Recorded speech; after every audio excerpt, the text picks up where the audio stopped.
What's popping? You know what I'm saying? I wanted to hop on here. I know it's been a minute to do this video right quick while I'm getting prepared to go to work. But these two pimples, they won't let me live. You know what I'm saying? But whatever, that's neither here nor there. Give y'all a quick update and address a few things that I've peeped in the past couple weeks that really bothered me. So I'm gonna speak on, and always remember, these are my own personal opinions. This is my own personal opinions, my own personal thoughts about the situation, whatever the case may be. With that being said, let me go ahead and get into it. Yeah, y'all see me putting this olive oil on that good old eczema. But with the update as far as being trans and active duty military, I'm currently stationed in Korea. Opposite, yeah, I know, whatever. It's not that deep right now. I'm not telling y'all exactly where I am.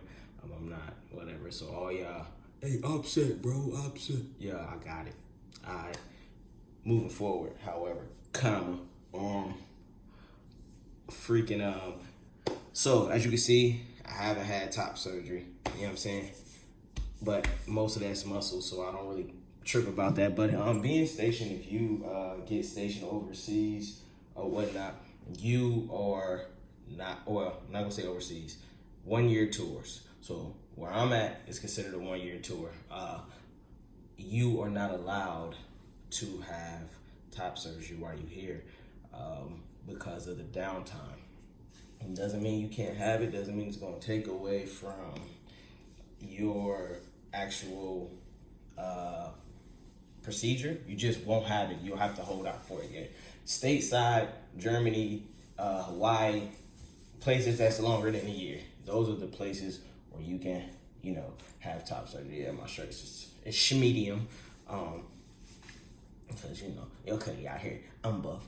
Oh, look at, I'm real life buff. Damn. But anyways, just an update on that. It is up to your chain of command, because if you're here and they allow it, it's up to your chain of command, TDY, and if your unit approves your medical TDY. So, quick little update on that. So I won't be having it while I'm here. I'm not really tripping. As you can see, it's really nothing to me to be harvesting over or butthurt about. To be honest, it is what it is. Not gonna take it personal. Part of the job. I chose this profession, so I run with it. So now moving a little bit further, I've got a lot of friends and family, well, more or less friends who support me, who I am, you know what I'm saying, what I got going on, and so forth. And they've asked me repeatedly, bro, tell your story, dog, because you have so much info, knowledge, growth, positivity, and all of that because of the stuff that I've went through. First and foremost, before I even dig into it just a little bit, I'm gonna keep it brief as I can. Shout out to my Naptown folks, Far East Side. I grew up in Indianapolis. Naptown is me. I am Naptown. I'm an accurate representation that I made it out, because if you know me, you know that I grew up in foster care. Yes, I know cracking your knuckles is a bad habit, whatever. I grew up in Naptown, in foster care. I bounced around house to house up until I was about 13, well, 14 to be exact. At 14, I went to stay with my grandmother. There were stipulations surrounding me living with my grandmother. Only reason why I went to go live with my grandmother, or was able to go live with my grandmother, was because I had a kid. Now, I love my son. That is a spitting image of me, dark skin wise, because he darker than me. If you know me, you know my son. I was raped way back when. Now, in the state of Indiana, if you know the rules, if you are a ward of the state, they will not give you an abortion.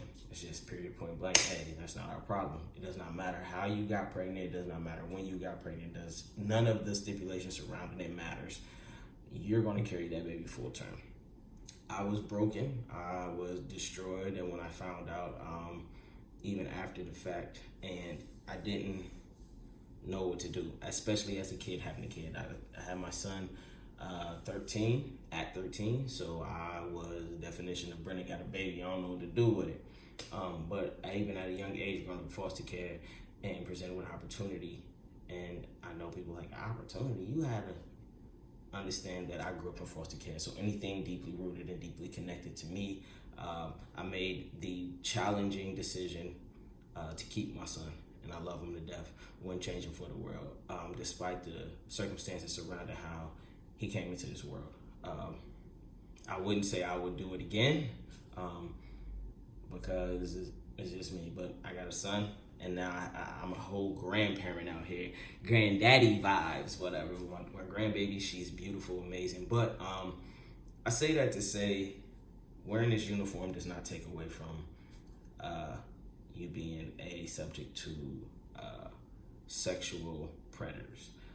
They look at the females, masculine females period, males, I'm gonna put that out because we get a lot of briefs about, sexual assaults, and they always lean it towards certain, well, they're getting better. I'm gonna just say they're getting better about saying it where it applies to all, because there's males that are getting raped, there are females getting raped, there are a lot of things going on.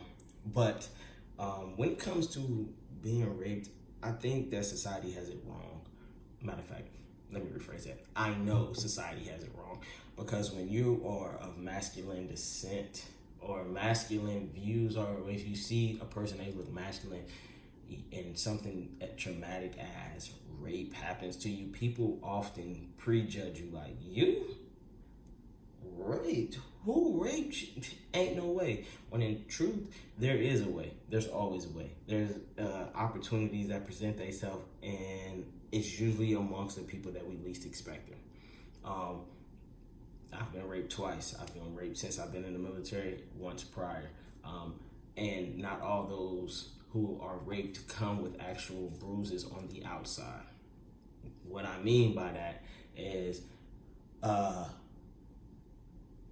most of our trauma, those who are masculine, or those strong ass women, excuse my language, who don't want to put that info out, who don't want to be deemed as weak, or you shouldn't have never let that happen, like it was, all the stipulations, all the backlash that come with being raped, and wanting to actually put your story out, man.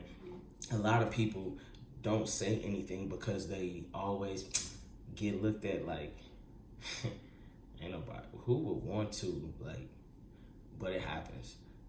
So I say that to say this: don't ever talk down upon a person unless you actually spoken to them, because when it comes to those type of situations, any negative and really deep-rooted emotional trauma, physical trauma, for those ones who are strong enough to, let me say this, let me better, for those ones who are strong enough to walk around and pretend like it does not bother them, those are the ones you should often check on, because those are the ones who probably at any given moment can break, and you'll never know it, because we will break, cry in the shower, get out the shower, lather up, smell good, look better, and still have that not necessarily chip on our shoulders, but that pain on our shoulders weighing us down. We love, and if we don't handle it accordingly, we love different. Not to say that we can't, it's that we love with a shield. When I was going through a mandatory, you have to go to behavioral health when you transition in the military as part of your treatment plan. And the one thing that stuck out to me was she told me, which I didn't actually acknowledge until months later. It didn't click to me until months later. Let her go. Tell her it's okay. And I didn't understand it until months later. She told me that I harvested that child in me that wanted to protect me. All I knew was take care of me, make sure I'm straight. And when the moment that I couldn't take care of me, she stepped in and provided mentally and emotionally. So if I'm hurt, or when, because I acknowledge it, but when I was hurt, I was overly dramatic about it. I was overly just over the top, because as a child, I had to think, dang, as a child, we handle things differently than we do as adults. And so I had made a post a couple of days ago that made me realize, it was probably a couple of weeks ago, I ain't gonna lie, that said, I didn't start transitioning to kill her. I did it to save him. And a lot of people, I don't know if a lot of people understood that. I love me. My grandmother gave me my name. My name is Sierra. I will never change my name. My name is me. I am my name. I don't care what people call me. I go by Sid. You know what I'm saying? Because that is a portion of my name, my middle name. So, people will pick and choose what they like about you. I don't really give a damn who likes me, period, point blank. I do not care, absolutely. But what I do love is my transparent lifestyle. I love how I live now. I do not live in fear of what others may think. I do not give a doggone two fingers in the middle of what folk think of me, all right? Because the moment I start caring about what people think, especially wearing this uniform, the moment I start caring about what people think again, it's the moment I'll be destroyed. I've had 2 mental breakdowns, and the fact that I can still be strong, still stand here, still talk, still guide, still lead without a care in the world, that's what's most important to me. I need people to understand that not every person in the world lived a hunky-dory life and only had to deal with emotional and mental problems they had within themselves. Some people, like me, grew up shitty. I had a spades hand. If you play spades, you know, but I had a spades hand, and I had two good cards. One was a spade, one was a jack. And that jack was a lucky man if he walked across that table. You feel me? So, I am lucky to still be sitting here able to, like I said, I'll never go into full, I'll never dig deep into my past. I'm not because it doesn't haunt me, but because I'm no longer I'm no longer viewed as my past. I'm a better version of me today than I am of my past, if that makes sense. So I won't dig into it. We have to have a real sit down, but what I will say is if a person is hurt, especially when it comes to rape, do not knock them. I can't speak from everybody else, but I just realize or notice what I already noticed, that the backlash that people get when you're masculine descent. Get keyword masculine, i.e. me, males, studs, whatever. It's not for the taking. So you can talk all the trash you want, but be cognitive of people's feelings. Like I said, me, I speak for myself. These are my point of views. So with that being said, man, everybody be thankful that those of you who have not experienced a very, very traumatic event, whether it be, damn, look at my tan with my watch be, y'all. That's just ridiculous. Anyways, those who have not experienced a troubling past growing up, or something that really, really broke them, took away their innocence, man, just kind of, I'm not telling you to be overly sensitive to the next person, because I am the last. I don't give a dog about the next man problems. But if I apparently have this face that says, come tell me all of them, and I take them, give you advice, and then they go on about their business.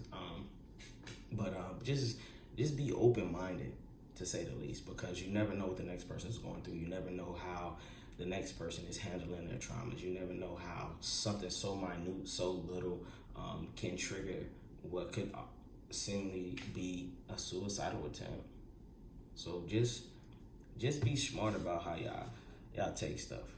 But until next time, Sauce Guy's coming. I just ordered a ton of seasoning, so make sure y'all check me out. Be easy.